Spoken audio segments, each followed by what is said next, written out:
Hello lovely viewer, आप सभी का मेरे यूट्यूब चैनल पूजा स्टोरी कॉर्नर में स्वागत है।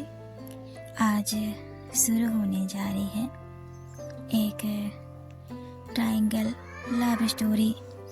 3 अलग अलग शख्सियत की जो अपने आप में ही यूनिक है। अगर आप मेरे वीडियो पर पहली बार आए हैं तो मेरे YouTube channel Pooja's story corner को ज़रूर सब्सक्राइब, लाइक, कमेंट और शेयर भी करें। इस नॉवेल को मेरे साथ कंप्लीट करें। सो बढ़ते हैं बिना देरी के अपनी नॉवेल की ओर।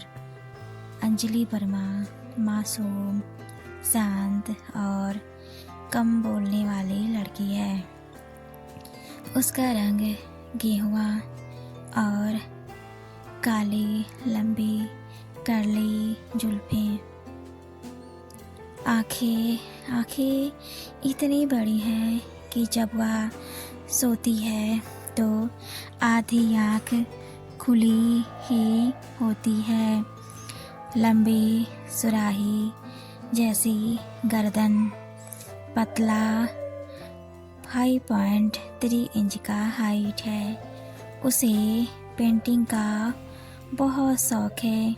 वहीं रिया माथुर CEO है माथुर ग्रुप की, जो अंजलि वर्मा से बिल्कुल भी अलग है। तेज दिमाग, पतला गोरा अंग और लंबे बाल। आंखें जिसको देख उसके सभी एम्प्लॉई डरते हैं। कद 5.9 जो पुरुषों को भी झुकने पर मजबूर कर दे। उसकी नज़र चील की तरह है। वहीं हमारा हीरो ठाकुर रुद्र सिंह, जो ठाकुर ग्रुप का CEO है।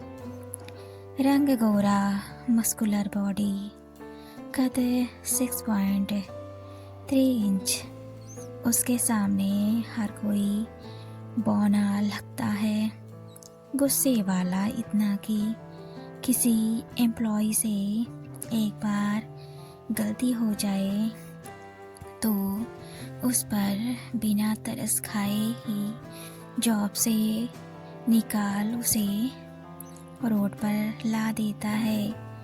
उसकी 95% मैच निया माथुर से मिलती है।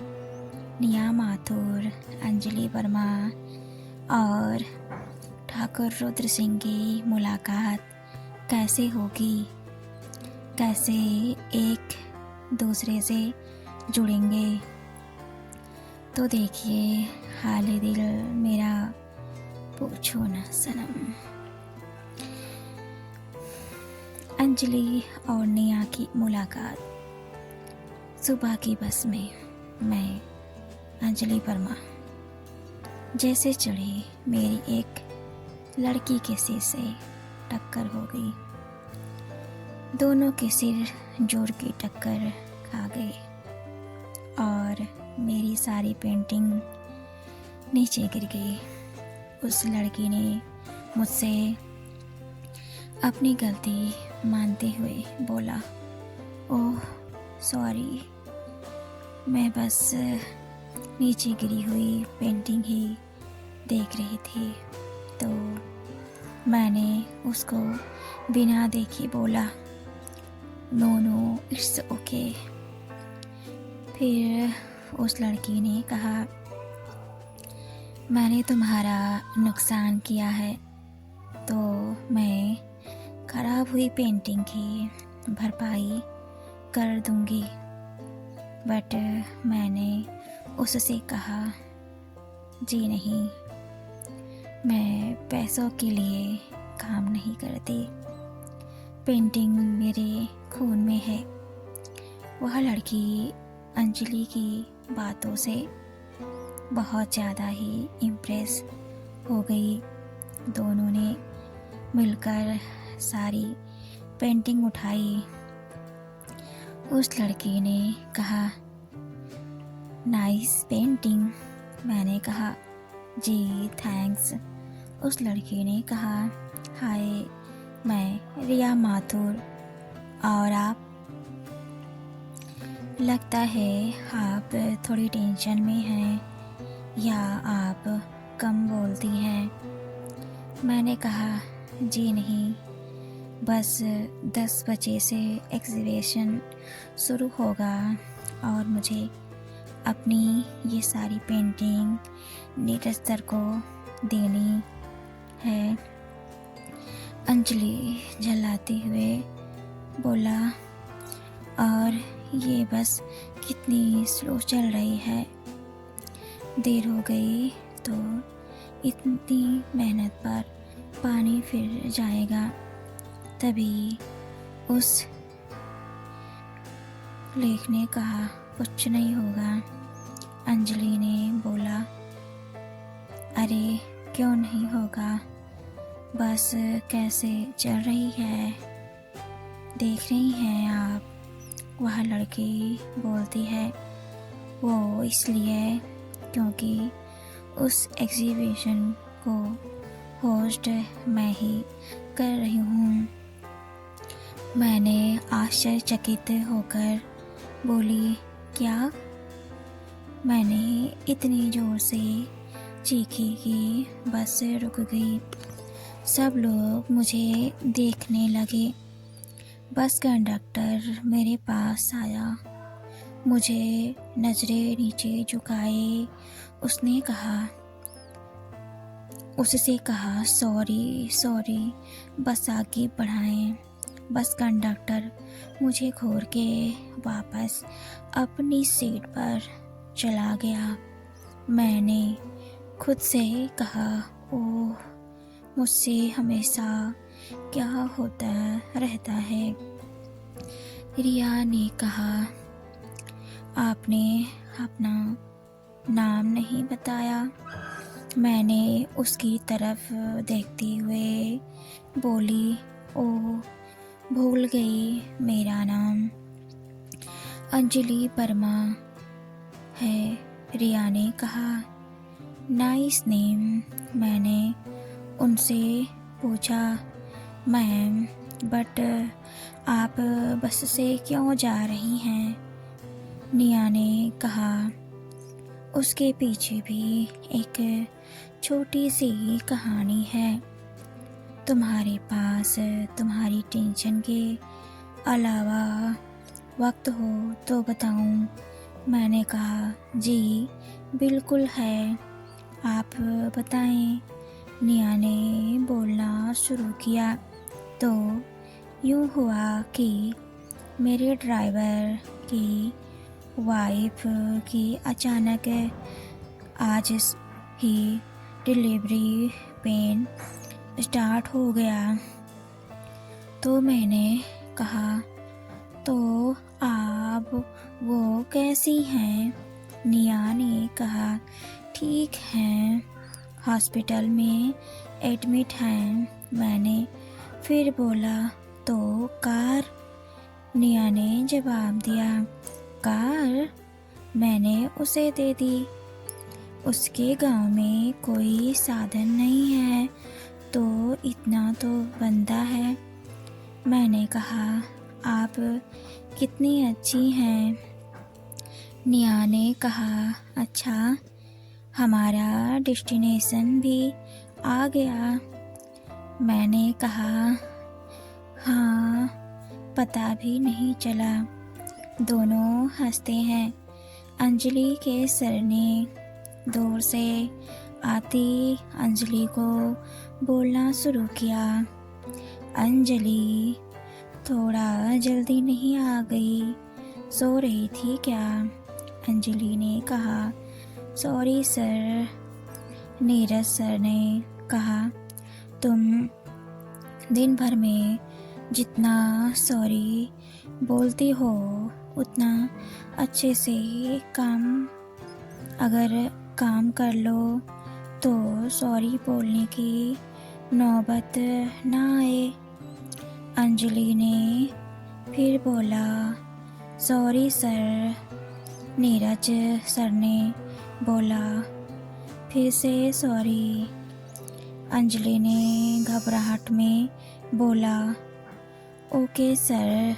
नीरज सर ने कहा, चलो जल्दी से। अंजलि ने कहा, ओके सर। निया माथुर एक एक करके सबके पेंटिंग चेक करती हैं। नाइस, सबकी पेंटिंग काफ़ी सही है। अंजलि के पास आती हैं, तुम्हारी पेंटिंग में कुछ कमी है। पूरी कोशिश की है मैम।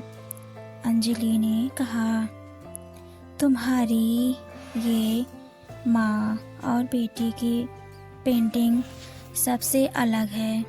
माँ के माथे पर एक बिंदी लगा दो तो पेंटिंग छा जाएगी। अंजलि ने कहा, ओह मैम, लगाना भूल गई।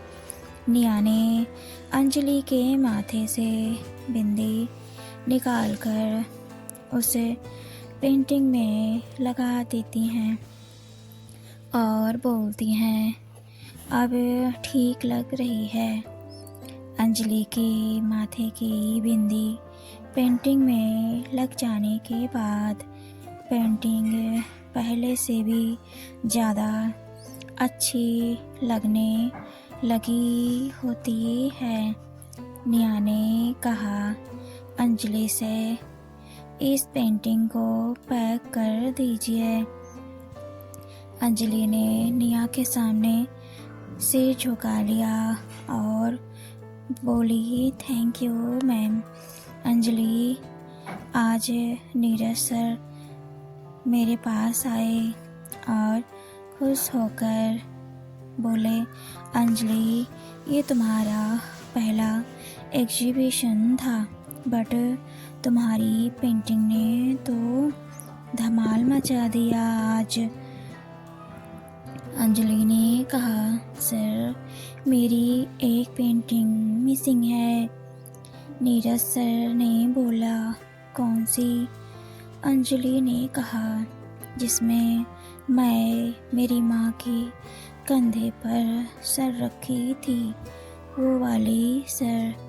नीरज सर ने कहा, अरे बिक गई होगी, तुमने ध्यान नहीं दिया। अंजलि ने कहा, मोबाइल में मैंने सारी पेंटिंग की फ़ोटो लिया था सर, यहाँ लगाकर। नीरज सर ने कहा, बट तुम भूल गई होंगी, घर पर या रास्ते में कहीं, याद करो। अंजलि ने कहा, हाँ सर, वो बस में।